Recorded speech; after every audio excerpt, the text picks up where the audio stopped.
ओम श्री गणेशाय नमः। ओम श्री सूर्यनारायणाय नमः। अथ श्री आदित्य हृदय स्तोत्र विनियोगः। ओम अस्य श्री आदित्य हृदय स्तोत्र मंत्रस्य श्री अगस्त्य ऋषिः अनुष्टुप छन्दः श्री आदित्य हृदय भूतो भगवान ब्रह्मा देवताः।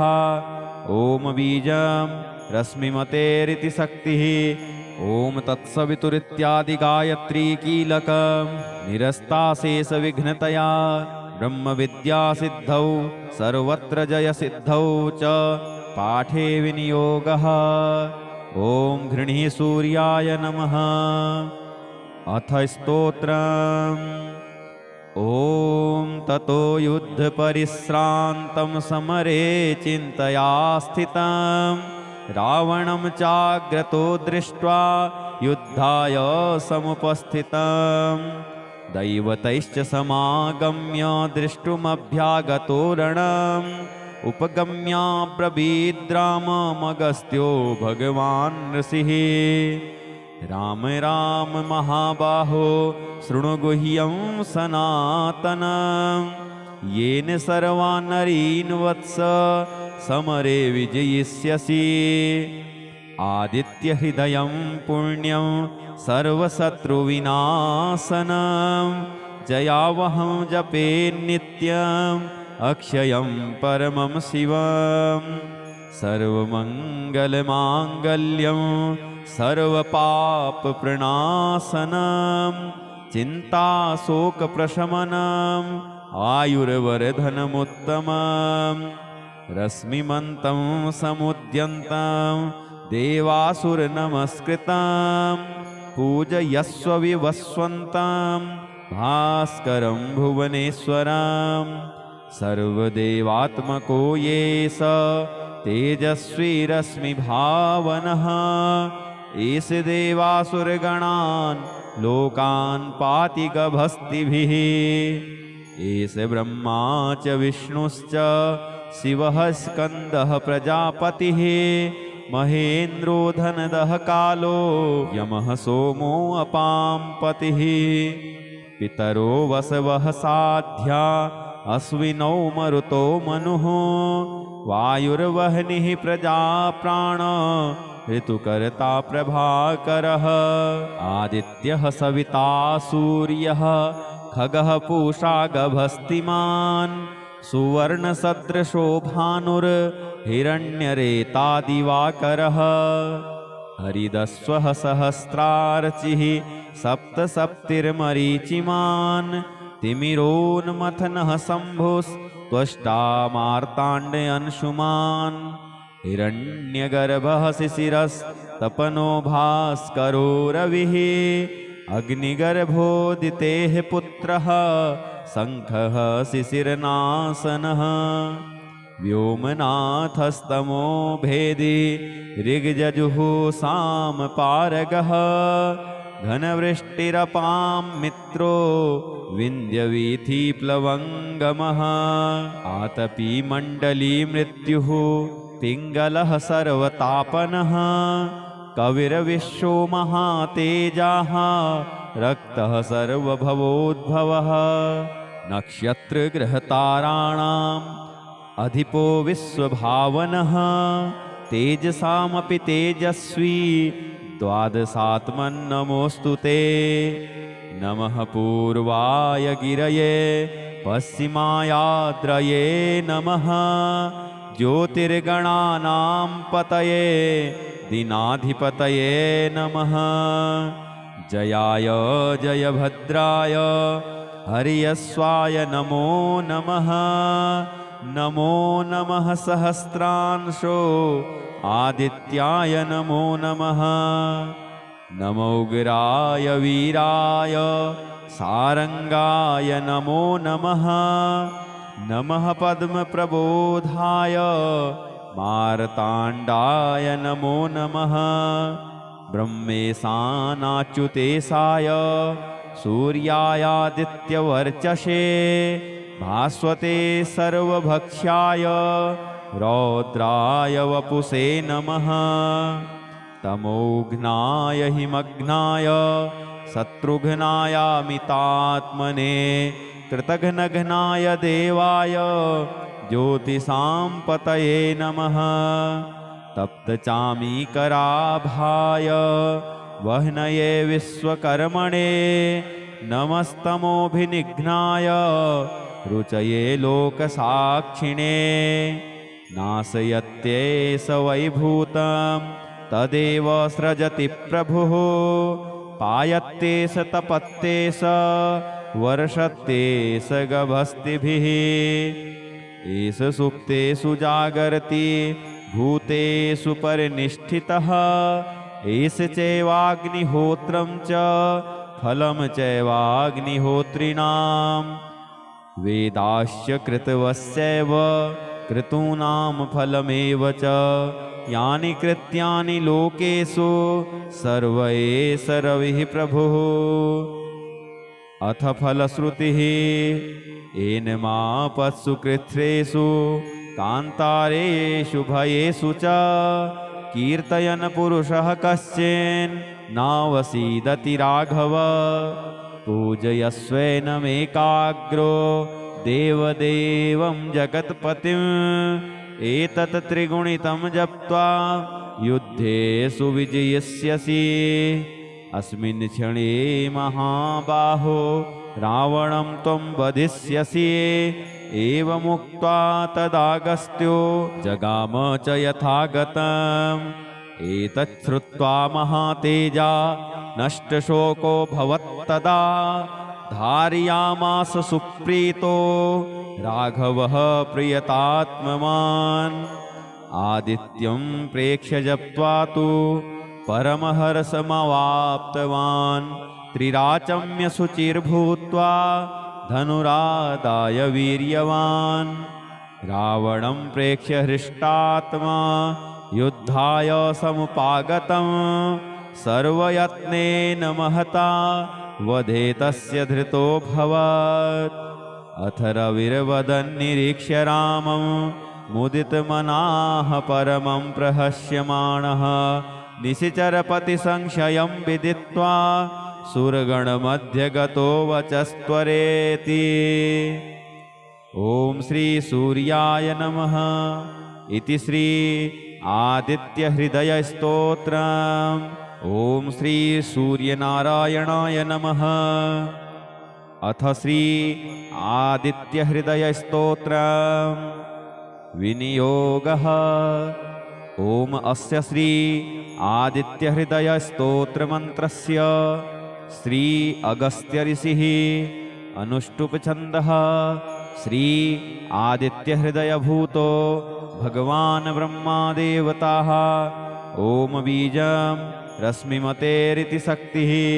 ॐ तत्सवितुरित्यादि गायत्री कीलकं निरस्ताशेषविघ्नतया ब्रह्मविद्यासिद्धौ सर्वत्र जयसिद्धौ च पाठे विनियोगः। ॐ घृणी सूर्याय नमः। अथ स्तोत्रम्। ॐ ततो युद्धपरिश्रान्तं समरे चिन्तया स्थितं।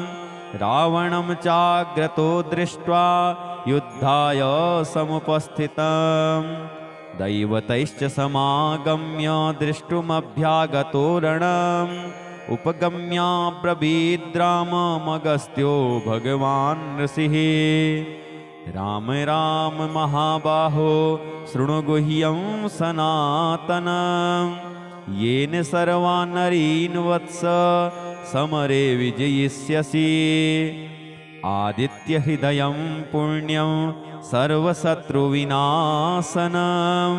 जयावहं जपे नित्यम् अक्षयं परमं शिवम्। सर्वमङ्गलमाङ्गल्यं सर्वपापप्रणाशनं। चिन्ताशोकप्रशमनम् आयुर्वर्धनमुत्तमम्। रश्मिमन्तं समुद्यन्तं देवासुरनमस्कृतं।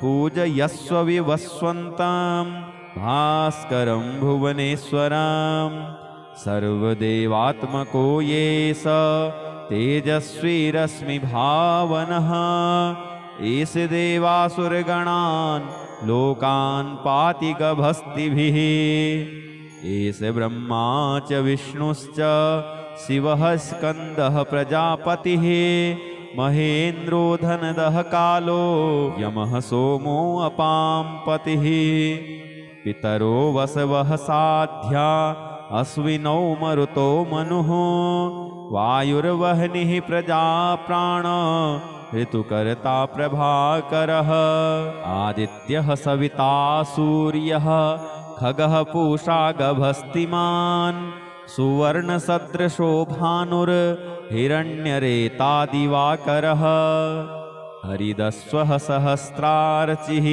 सप्तसप्तिर्मरीचिमान् तिमिरोन्मथनः शम्भुस्त्वष्टा मार्ताण्डयंशुमान् हिरण्यगर्भः शिशिरस्तपनो भास्करो रविः अग्निगर्भोदितेः पुत्रः शङ्खः शिशिरनाशनः व्योमनाथस्तमो भेदी ऋग्यजुः सामपारगः घनवृष्टिरपां मित्रो विन्ध्यवीथिप्लवङ्गमः आतपी मण्डली मृत्युः पिङ्गलः सर्वतापनः कविर्विश्वो महातेजाः रक्तः सर्वभवोद्भवः नक्षत्रग्रहताराणाम् अधिपो विश्वभावनः तेजसामपि तेजस्वी द्वादशात्मन्नमोऽस्तु ते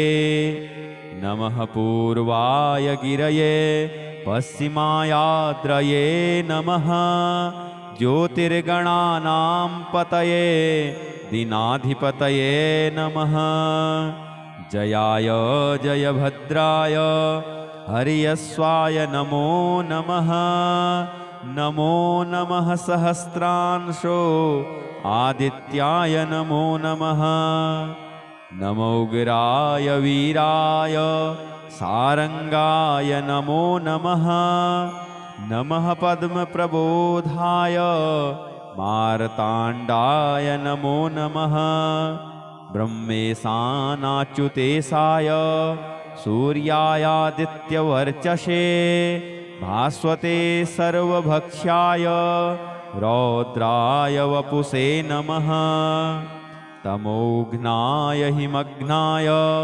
शत्रुघ्नायामितात्मने कृतघ्नघ्नाय देवाय ज्योतिषां पतये नमः तप्तचामीकराभाय वह्नये विश्वकर्मणे नमस्तमोभिनिघ्नाय रुचये लोकसाक्षिणे नाशयत्येष वैभूतं तदेव सृजति प्रभुः पायत्येष तपत्येष वर्षत्येष गभस्तिभिः एष सुप्तेषु जागर्ति भूतेषु परिनिष्ठितः एष चैवाग्निहोत्रं च फलं चैवाग्निहोत्रिणाम् वेदाश्च कृतवस्यैव क्रतूनां फलमेव च यानि कृत्यानि लोकेषु सर्व एष रविः प्रभुः अथ फलश्रुतिः एनमापत्सु कृच्छ्रेषु कान्तारेषु भयेषु च कीर्तयन् पुरुषः कश्चिन् नावसीदति राघव पूजयस्वैनमेकाग्रो देवदेवं जगत्पतिम् एतत् त्रिगुणितं जप्त्वा युद्धेषु विजयिष्यसि अस्मिन् क्षणे महाबाहो रावणं त्वं वधिष्यसि एवमुक्त्वा तदागस्त्यो जगाम च यथागतम् एतच्छ्रुत्वा महातेजा नष्टशोको भवत्तदा धारयामास सुप्रीतो राघवः प्रियतात्मवान् आदित्यं प्रेक्ष्य जप्त्वा तु परमहर्षमवाप्तवान् त्रिराचम्यशुचिर्भूत्वा धनुरादाय वीर्यवान् रावणं प्रेक्ष्य हृष्टात्मा युद्धाय समुपागतं सर्वयत्नेन महता वधे तस्य धृतोऽभवत्। अथ रविर्वदन्निरीक्ष्य रामं मुदितमनाः परमं प्रहस्यमाणः निशिचरपतिसंशयं विदित्वा सुरगणमध्यगतो वचस्त्वरेति। ॐ श्री सूर्याय नमः इति श्री आदित्यहृदयस्तोत्रम्। ॐ श्री सूर्यनारायणाय नमः।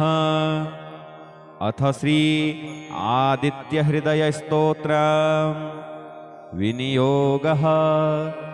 ॐ अस्य श्री आदित्यहृदयस्तोत्रमन्त्रस्य श्री अगस्त्यऋषिः अनुष्टुप्छन्दः श्री आदित्यहृदयभूतो भगवान् ब्रह्मादेवताः। ॐ बीजं रश्मिमतेरिति शक्तिः।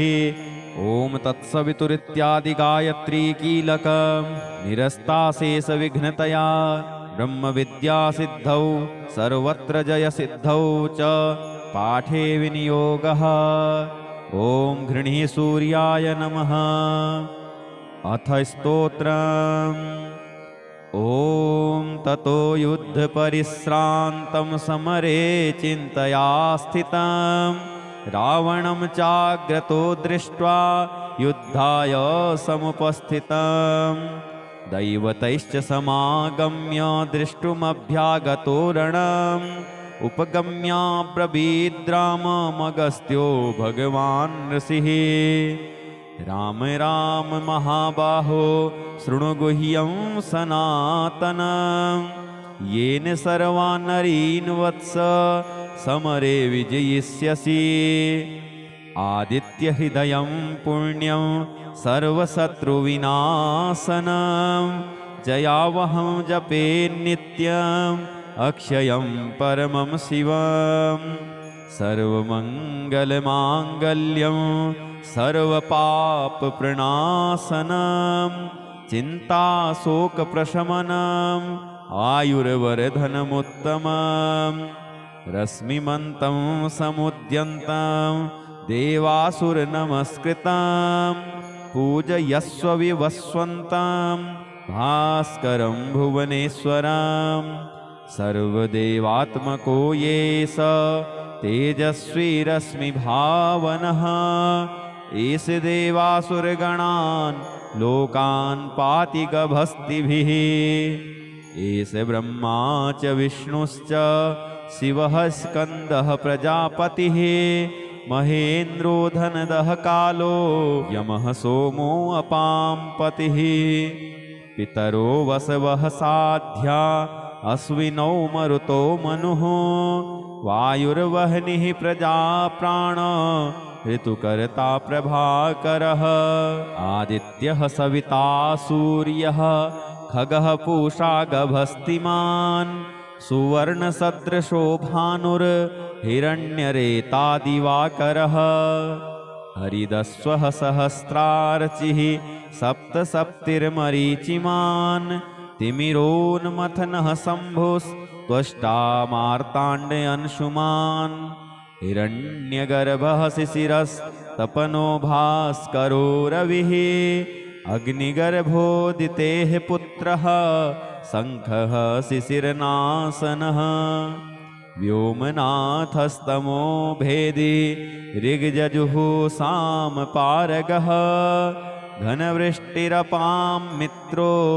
विन्ध्यवीथिप्लवङ्गमः आतपी मण्डली मृत्युः पिङ्गलः सर्वतापनः कविर्विश्वो महातेजाः रक्तः सर्वभवोद्भवः नक्षत्रग्रहताराणाम् अधिपो विश्वभावनः तेजसामपि तेजस्वी द्वादशात्मन्नमोऽस्तु ते नमः पूर्वाय गिरये पश्चिमायाद्रये नमः ज्योतिर्गणानां पतये दीनाधिपतये नमः।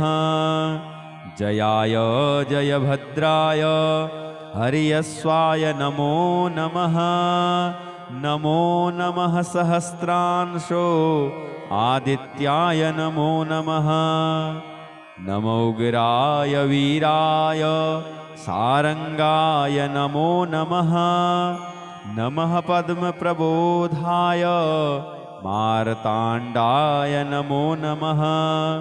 ब्रह्मेशानाच्युतेशाय सूर्यायादित्यवर्चसे भास्वते सर्वभक्ष्याय रौद्राय वपुषे नमः।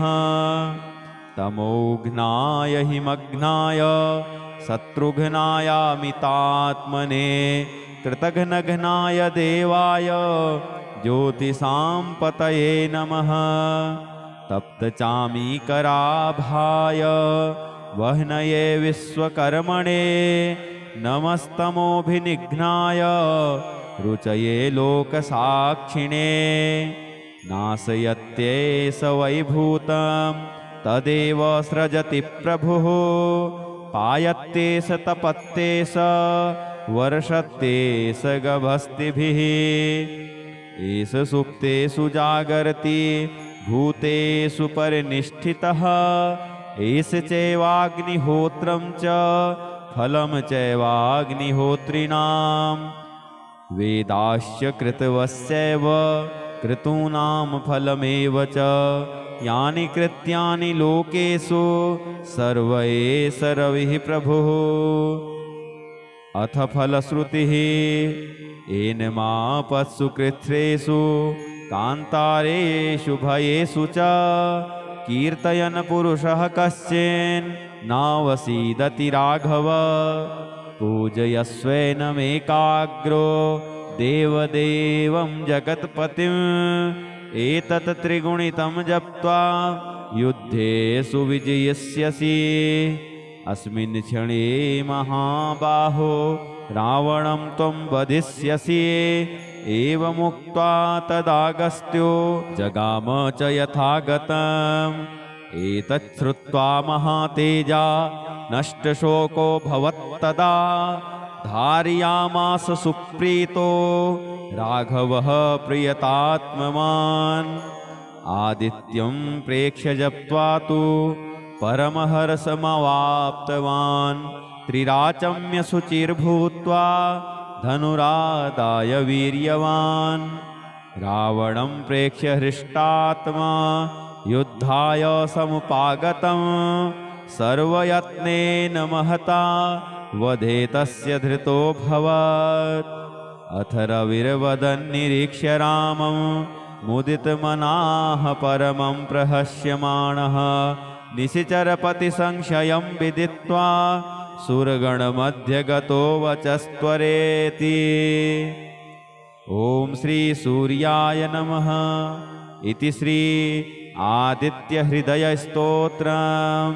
ॐ श्री सूर्यनारायणाय नमः। अथ श्री आदित्यहृदयस्तोत्रम् विनियोगः। ॐ अस्य श्री आदित्यहृदयस्तोत्रमन्त्रस्य श्री अगस्त्यऋषिः अनुष्टुप्छन्दः श्री आदित्यहृदयभूतो भगवान् ब्रह्मादेवताः। ॐ बीजं रश्मिमतेरिति शक्तिः। ॐ तत्सवितुरित्यादि गायत्री कीलकं निरस्ताशेषविघ्नतया ब्रह्मविद्यासिद्धौ सर्वत्र जयसिद्धौ च पाठे विनियोगः। ॐ घृणीः सूर्याय नमः। अथ स्तोत्रम्। ॐ ततो युद्धपरिश्रान्तं समरे चिन्तया स्थितं। रावणं चाग्रतो दृष्ट्वा युद्धाय समुपस्थितं। दैवतैश्च समागम्य द्रष्टुमभ्यागतो रणम्। उपगम्याब्रवीद्राममगस्त्यो भगवान् ऋषिः। राम राम महाबाहो शृणु गुह्यं सनातनं। येन सर्वान् नरीन् वत्स समरे विजयिष्यसि आदित्यहृदयं पुण्यं सर्वशत्रुविनाशनं जयावहं जपे नित्यम् अक्षयं परमं शिवम् सर्वमङ्गलमाङ्गल्यं सर्वपापप्रणाशनं चिन्ताशोकप्रशमनम् आयुर्वर्धनमुत्तमम् रश्मिमन्तं समुद्यन्तं देवासुरनमस्कृतं पूजयस्व विवस्वन्तं भास्करं भुवनेश्वरम् सर्वदेवात्मको ये स तेजस्वी रश्मिभावनः एष देवासुरगणान् लोकान् पाति गभस्तिभिः एष ब्रह्मा च विष्णुश्च शिवः स्कन्दः प्रजापतिः महेन्द्रो धनदः कालो यमः सोमो अपां पतिः पितरो वसवः साध्या अश्विनौ मरुतो मनुः वायुर्वह्निः प्रजाप्राण ऋतुकर्ता प्रभाकरः आदित्यः सविता सूर्यः खगः पूषा गभस्तिमान् सुवर्णसदृशो भानुर्हिरण्यरेता दिवाकरः हरिदस्वः सहस्रार्चिः सप्तसप्तिर्मरीचिमान् तिमिरोन्मथनः शम्भुस्त्वष्टा मार्ताण्डयंशुमान् हिरण्यगर्भः शिशिरस्तपनो भास्करो रविः अग्निगर्भोदितेः पुत्रः शङ्खः शिशिरनाशनः व्योमनाथस्तमो भेदी ऋग्यजुः सामपारगः घनवृष्टिरपां मित्रो विन्द्यवीथिप्लवङ्गमः आतपी मण्डली मृत्युः पिङ्गलः सर्वतापनः कविर्विश्वो महातेजाः रक्तः सर्वभवोद्भवः नक्षत्रग्रहताराणाम् अधिपो विश्वभावनः तेजसामपि तेजस्वी द्वादशात्मन्नमोऽस्तु ते नमः पूर्वाय गिरये पश्चिमायाद्रये नमः ज्योतिर्गणानां पतये दीनाधिपतये नमः जयाय जयभद्राय हरियस्वाय नमो नमः नमो नमः सहस्रांशो आदित्याय नमो नमः नमोग्राय वीराय सारंगाय नमो नमः नमः पद्मप्रबोधाय मार्ताण्डाय नमो नमः ब्रह्मेशानाच्युतेशाय सूर्यायादित्यवर्चसे भास्वते सर्वभक्ष्याय रौद्राय वपुषे नमः तमोघ्नाय हिमघ्नाय शत्रुघ्नायामितात्मने कृतघ्नघ्नाय देवाय ज्योतिषां पतये नमः तप्तचामीकराभाय वह्नये विश्वकर्मणे नमस्तमोभिनिघ्नाय रुचये लोकसाक्षिणे नाशयत्येष वैभूतं तदेव सृजति प्रभुः पायत्येष तपत्येष वर्षत्येष गभस्तिभिः एष सुप्तेषु जागर्ति भूतेषु परिनिष्ठितः एष चैवाग्निहोत्रं च फलं चैवाग्निहोत्रिणां वेदाश्च कृतवस्यैव क्रतूनां फलमेव च यानि कृत्यानि लोकेषु सर्व एष रविः प्रभुः अथ फलश्रुतिः एनमापत्सु कृच्छ्रेषु कान्तारेषु भयेषु च कीर्तयन् पुरुषः कश्चिन् नावसीदति राघव पूजयस्वैनमेकाग्रो देवदेवं जगत्पतिं एतत् त्रिगुणितं जप्त्वा युद्धे सुविजयिष्यसि। अस्मिन् क्षणे महाबाहो रावणं त्वं वधिष्यसि। एवमुक्त्वा तदागस्त्यो जगाम च यथागतम्। एतत् श्रुत्वा महातेजा नष्टशोको भवत्तदा। धारयामास सुप्रीतो राघवः प्रियतात्मवान्। आदित्यं प्रेक्ष्य जप्त्वा तु परमहर्षमवाप्तवान्। त्रिराचम्य शुचिर्भूत्वा धनुरादाय वीर्यवान्। रावणं प्रेक्ष्य हृष्टात्मा युद्धाय समुपागतम्। सर्वयत्नेन महता वधे तस्य धृतोऽभवत्। अथ रविर्वदन् निरीक्ष्य रामं मुदितमनाः परमं प्रहस्यमाणः। निशिचरपतिसंशयं विदित्वा सुरगणमध्ये गतो वचस्त्वरेति। ॐ श्री सूर्याय नमः इति श्री आदित्यहृदयस्तोत्रम्। ॐ श्री सूर्यनारायणाय नमः। अथ श्री आदित्यहृदयस्तोत्रम् विनियोगः। ॐ अस्य श्री आदित्यहृदयस्तोत्रमन्त्रस्य श्री अगस्त्यऋषिः अनुष्टुप्छन्दः श्री आदित्यहृदयभूतो भगवान् ब्रह्मादेवताः। ॐ बीजं रश्मिमतेरिति शक्तिः। ॐ तत्सवितुरित्यादि गायत्री कीलकं निरस्ताशेषविघ्नतया ब्रह्मविद्यासिद्धौ सर्वत्र जयसिद्धौ च पाठे विनियोगः। ॐ घृणी सूर्याय नमः। अथ स्तोत्रम्। ॐ ततो युद्धपरिश्रान्तं समरे चिन्तया स्थितं। रावणं चाग्रतो दृष्ट्वा युद्धाय समुपस्थितं। दैवतैश्च समागम्य द्रष्टुमभ्यागतो रणम्। उपगम्याब्रवीद्राममगस्त्यो भगवान् ऋषिः।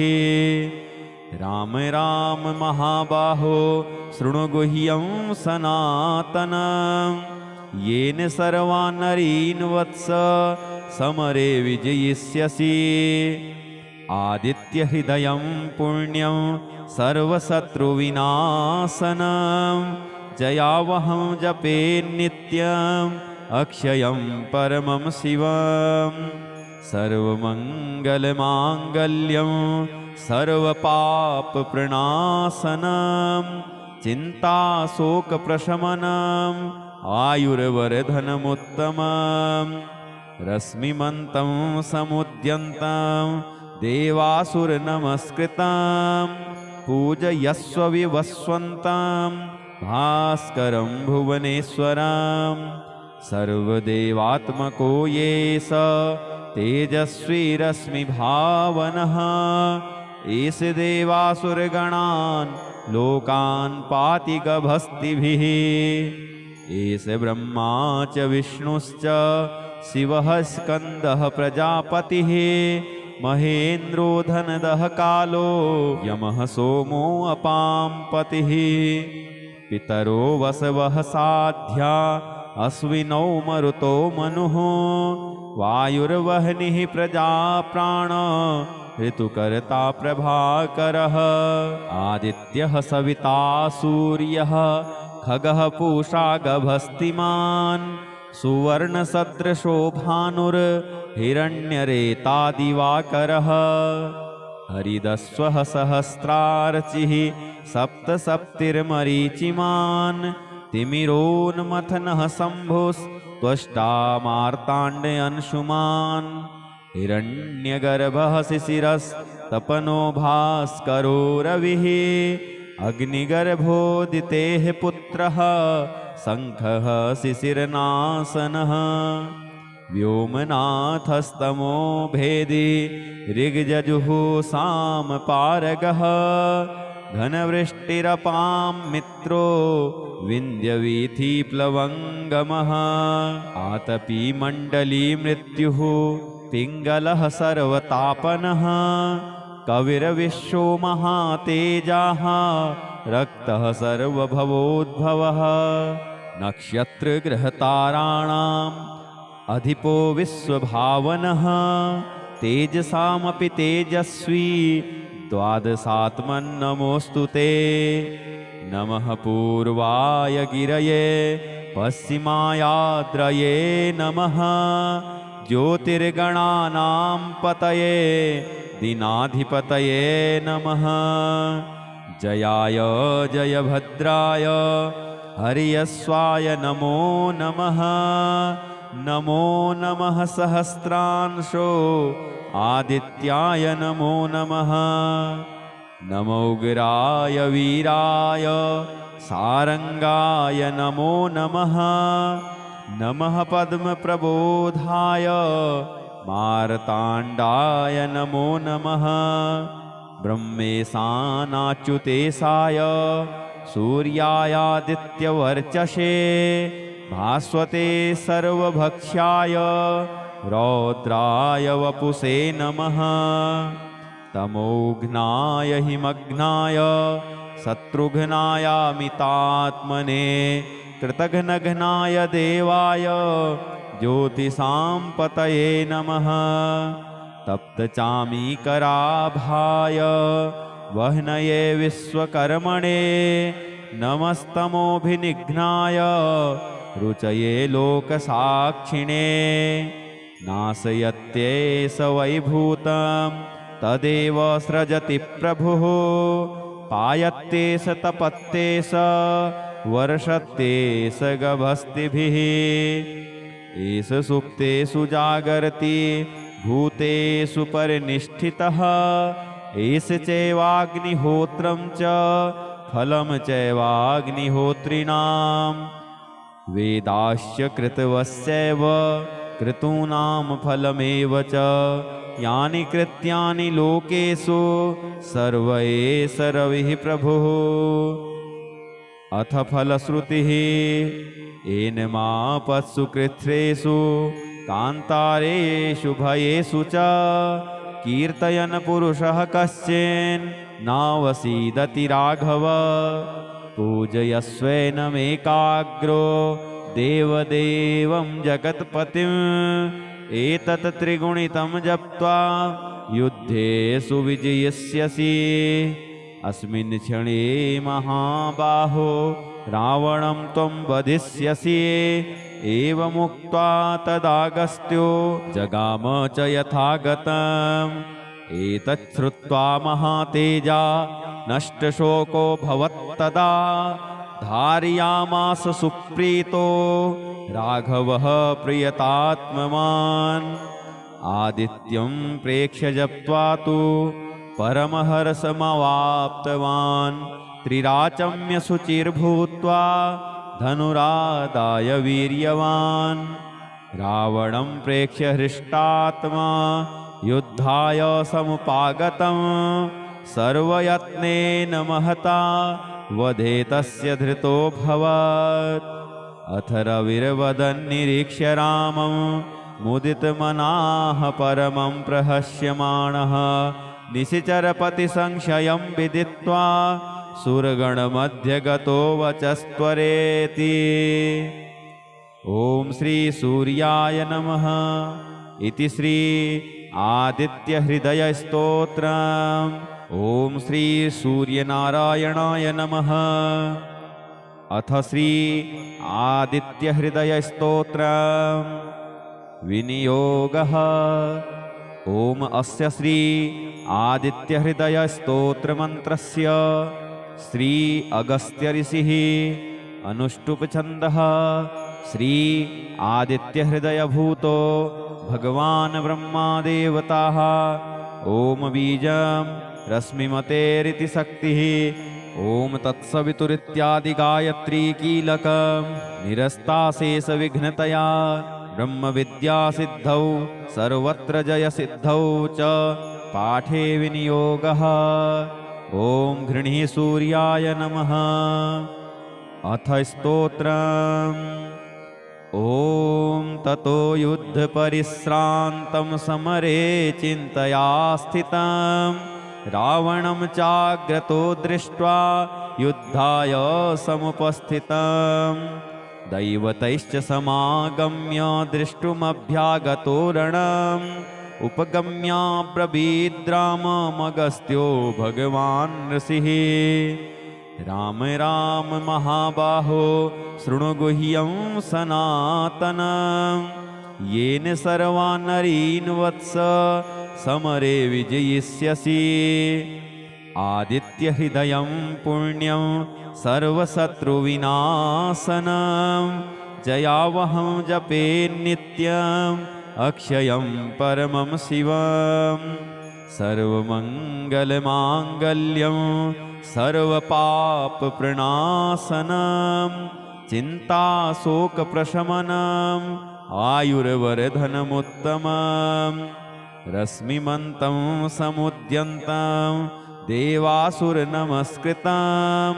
पूजयस्व विवस्वन्तं भास्करं भुवनेश्वरम्। सर्वदेवात्मको ये स तेजस्वी रश्मिभावनः एष देवासुरगणान् लोकान् पाति गभस्तिभिः। एष ब्रह्मा च विष्णुश्च शिवः स्कन्दः प्रजापतिः महेन्द्रो धनदः कालो यमः सोमो अपां पतिः। पितरो वसवः साध्या अश्विनौ मरुतो मनुः वायुर्वह्निः प्रजाप्राण ऋतुकर्ता प्रभाकरः। आदित्यः सविता सूर्यः खगः पूषा गभस्तिमान् सुवर्णसदृशो भानुर्हिरण्यरेता दिवाकरः।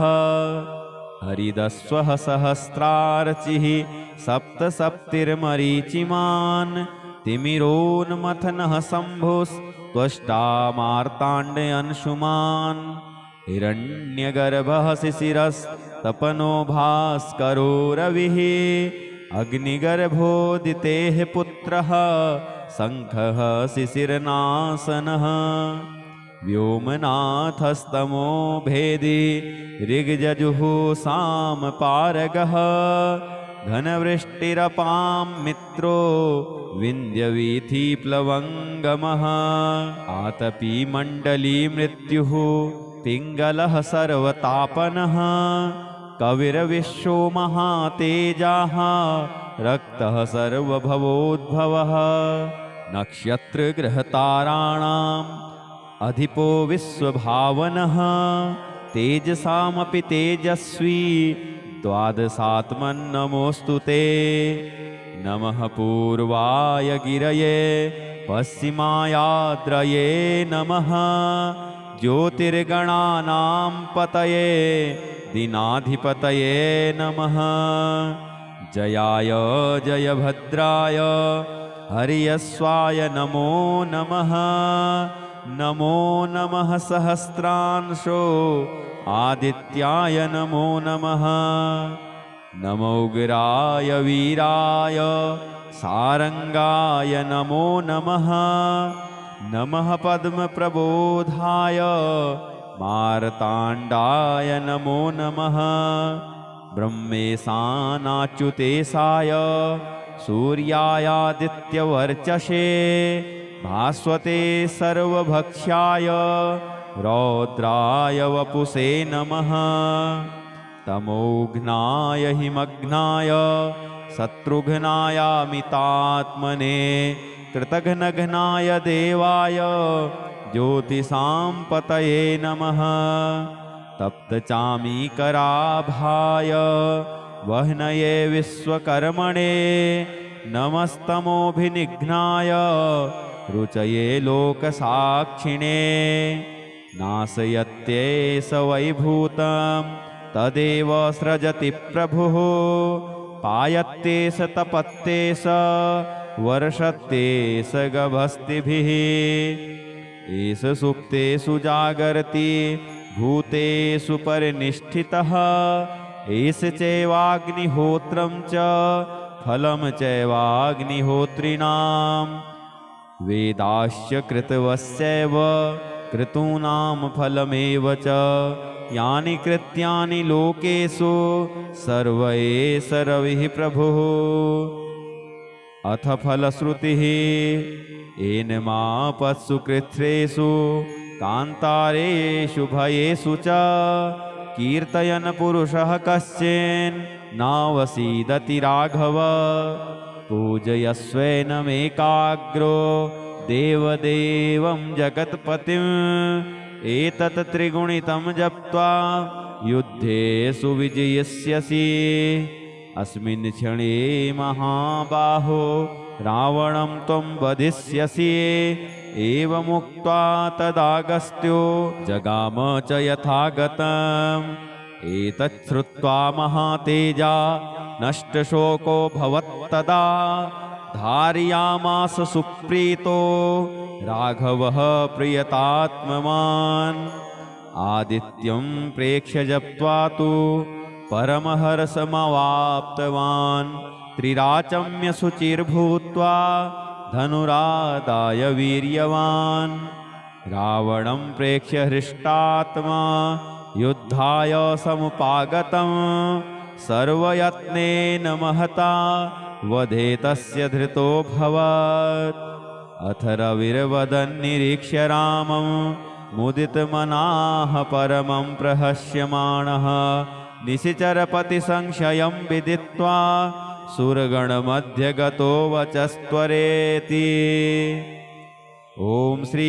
सूर्याय नमः इति श्री आदित्यहृदयस्तोत्रम् श्री सूर्यार्पणमस्तु।